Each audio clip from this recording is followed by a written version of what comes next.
Ouvrez le banc. Au drapeau.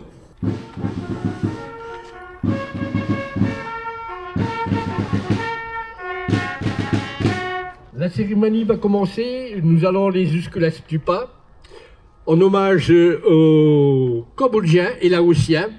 Ensuite, nous irons jusque la petite pagode du Vietnam. Après la petite pagode du Vietnam, ça sera l'Afrique noire. Nous n'irons pas d'arrêt pour le Maroc, puisque pour le Maghreb, il n'y a personne de représenté cette année.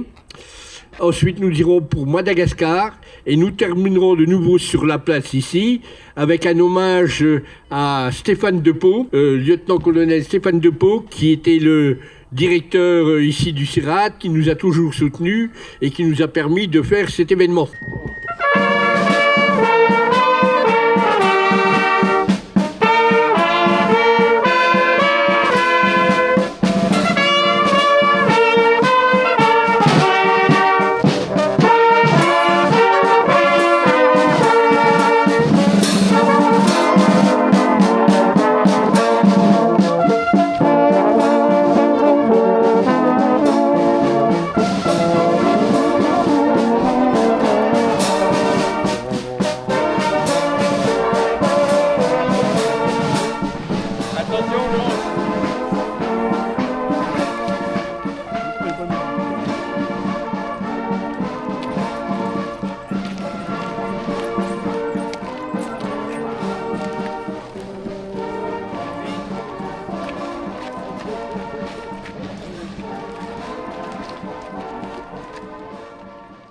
Nous allons rendre hommage à nos frères d'Indochine, du Cambodge, du Laos, qui ont quitté leur rizière pour servir une patrie lointaine.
sommes maintenant devant le monument de l'Afrique noire, dont les tirailleurs ont porté le prix, la liberté au prix du sang.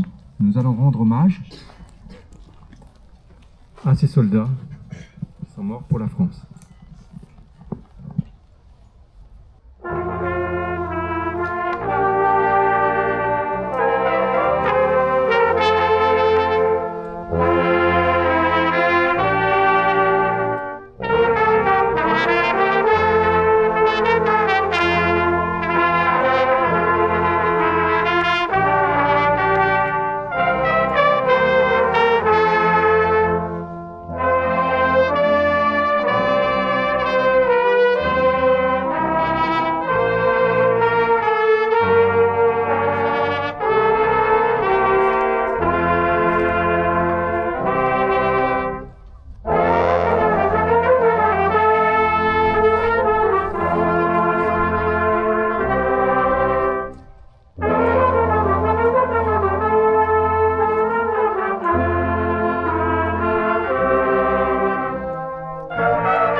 C'est avec beaucoup d'émotion que nous sommes vraiment ici, devant le monument pour les soldats malgaches, tombés pour la France, parce que la France a appelé tous ses enfants d'ailleurs, pour sauver toutes ces terres, sauver son honneur.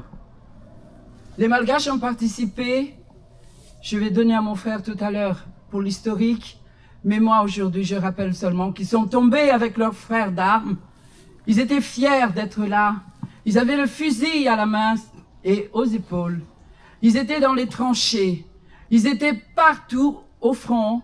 Mon frère va vous le dire tout à l'heure, Monsieur William Magnagne, mais moi c'est avec beaucoup d'émotion que je me tourne vers nos vaillants aïeux qui faisaient partie de la force noire, les grands oubliés de l'océan Indien.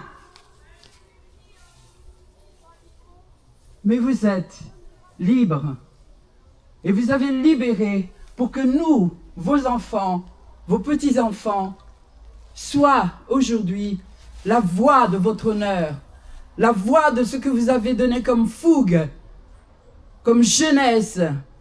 Vous avez versé vos sangs et vous êtes avec vos frères d'armes.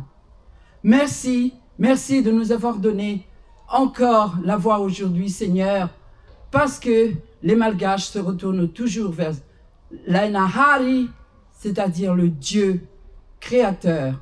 Vous êtes dans le royaume. Merci. Monsieur, mesdames les officiers supérieurs, monsieur, mesdames les anciens combattants, mes chers amis, mes chers compatriotes, aujourd'hui, nous sommes juste là pour pérenniser l'histoire. Ces grands oubliés, comme on disait, très peu de gens connaissent un peu, mais nous sommes là pour pérenniser cette histoire, dans le sens où Madagascar est un pays qui a payé vraiment un lourd tribut sur cette Première Guerre mondiale. 3 millions d'habitants à l'époque, 200 000 au niveau de la Force Noire, plus de 45 000 Malgaches étaient mobilisés pour cette Première Guerre mondiale.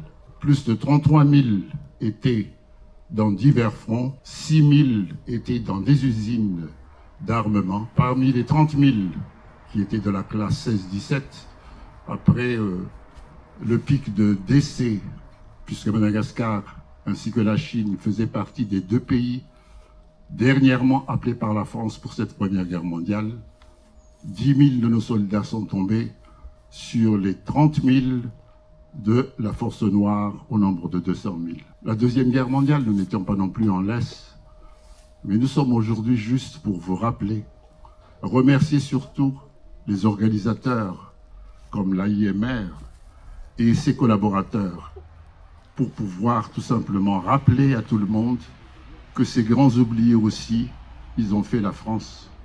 Merci à tout le monde pour ce pan de l'histoire et la mémoire envers nos aïeux, parce que en effet, ils ont aussi fait la France.